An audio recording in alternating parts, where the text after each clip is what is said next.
దేశంలోని అతిపెద్ద ధార్మిక సంస్థ అయిన తిరుమల తిరుపతి పాలక మండలి చైర్మన్ పదవిని యాదవులకే కేటాయించాలని అఖిల భారత యాదవ సంఘం జాతీయ అధ్యక్షులు ముసుగాని లక్ష్మయ్య డిమాండ్ చేశారు. బుధవారం తిరుపతి ప్రెస్ క్లబ్ లో ఏర్పాటు చేసిన మీడియా సమావేశంలో ఆయన మాట్లాడుతూ కలియుగ ప్రత్యక్ష దైవమైన శ్రీ వెంకటేశ్వర స్వామి వారిని తొలి దర్శనం చేసుకున్న శర్బా అనే యాదవ భక్తుని విగ్రహాన్ని అలిపిరి వద్ద ప్రతిష్టాపన జరగాలని ఇటీవల గుంటూరులో జరిగిన అఖిల భారత యాదవ మహాసంఘం సభలో తీర్మానం చేయడం జరిగిందన్నారు.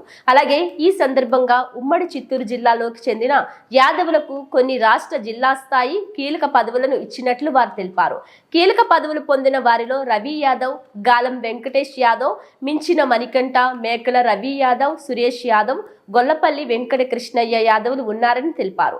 రాష్ట్రంలో అన్ని రాజకీయ పార్టీలు యాదవులకు తీవ్ర అన్యాయం చేశాయని ఆయన ఆవేదన వ్యక్తం చేశారు. యాదవులు నేటికి సామాజిక, ఆర్థిక, రాజకీయ పరంగా అనగదొక్కబడుతున్నారని, వీరందరినీ చైతన్యవంతులుగా చేసేందుకు కార్యక్రమాలకు శ్రీకారం చుట్టినట్లు మహాసభలో కీలక నిర్ణయాలు తీసుకోవడం జరిగిందన్నారు. విద్య, వైద్య పరంగా యాదవులకు అభివృద్ధి కార్యక్రమాలు చేపట్టనున్నట్లు తెలిపారు.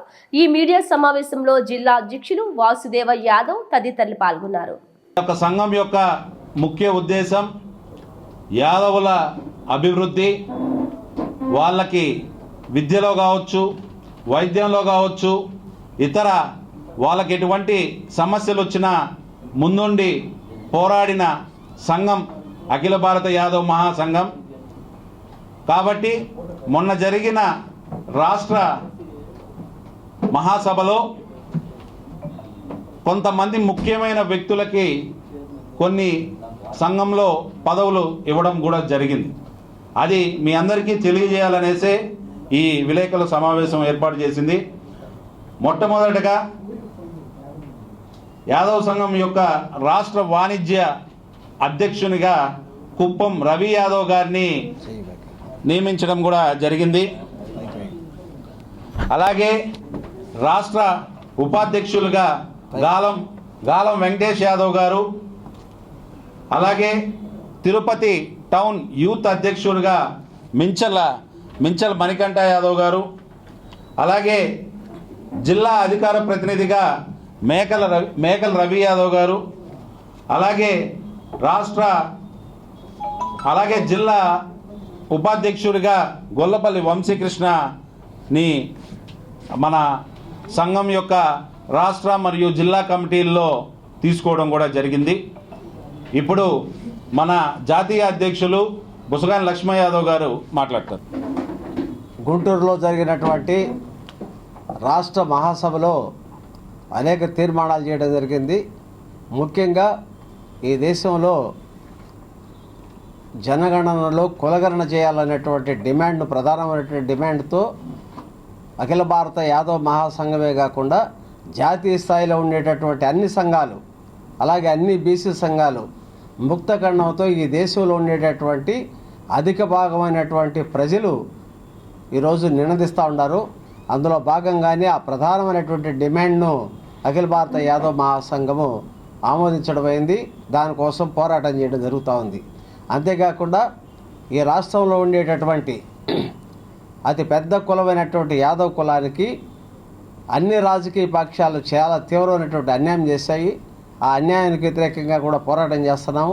రాజకీయంగాను, ఆర్థికంగాను, సామాజికంగాను దోపిడీకి గురైనటువంటి కులం ఏదన్నా ఉన్నదంటే అది యాదవ్ కులంగానే భావిస్తున్నాము. మాకు రావాల్సినటువంటి హక్కులు కానీ, మా జనాభాకు తగ్గటటువంటి ప్రాతినిధ్యం కానీ ఈరోజు కొన్ని సంవత్సరాలుగా లేదు, ఇప్పుడు కూడా లేదు. దానికోసం కూడా పోరాటం చేయడం జరుగుతూ ఉంది.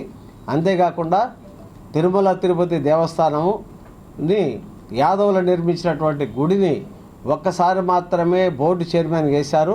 ఆ తర్వాత అన్ని కూడా అగ్రకులాలకు సంబంధించినటువంటి ఆ రాజకీయ పార్టీల యొక్క ప్రాతినిధ్యం కోసం వాళ్ళకు పునరావాసంగా ఏర్పడింది. కాబట్టి అలాంటి వైఖరిని మానుకొని యాదవులకే టీటీడీ బోర్డు చైర్మన్ ఇవ్వాలనేటటువంటి ఒక డిమాండ్ కూడా తీసుకురావడం జరిగింది. ఆ డిమాండ్ని కూడా ఆమోదించడం జరిగింది. అంతేకాకుండా తొలి దర్శనం చేసుకున్నటువంటి యాదవుడిని, శర్బా యాదవ్ యొక్క విగ్రహాన్ని ఈ రోజుకు కూడా కొన్ని తరాలుగా మారినాయి. స్వాతంత్రం వచ్చింది. స్వాతంత్రం విషయాల నుంచి కూడా అనేక డిమాండ్లు ముందుకు వచ్చాయి. కానీ ఇప్పుడు కూడా అదే డిమాండ్ ఇంకా కూడా ఉందంటే శోచనీయమైన అంశం. ఏమి ముక్కు ముఖం తెలియనటువంటి వాళ్ళందరి పేర్లతో కూడా అనేకం వెలిసినాయి.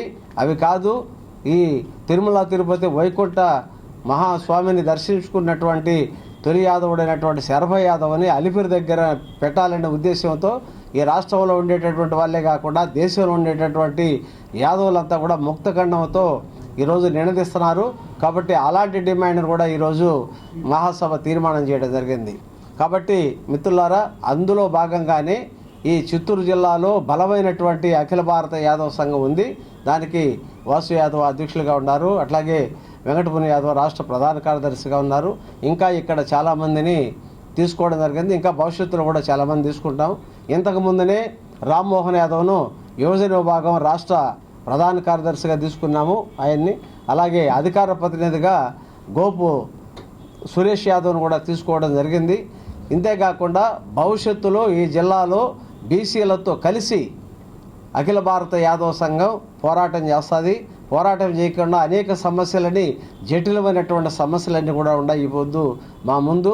వాటి పరిష్కారం కోసం అది ఏ ప్రభుత్వం ఉన్నా కానీ ఇవి పరిష్కారం కావడం లేదు. వాటి కోసం మున్ముందు పోరాటం చేయాలనేటువంటి దృక్పథంతో చిత్తూరు జిల్లా అఖిల భారత యాదవ సంఘం కూడా తీర్మానం చేయడం జరిగింది. రాష్ట్ర మహాసభలో ఇక్కడ నుంచి కూడా ఒక ప్రతిపాదన పెట్టడం జరిగింది. అందులో భాగంగానే వీళ్ళందరినీ కూడా ఎన్నుకోవడం జరిగింది.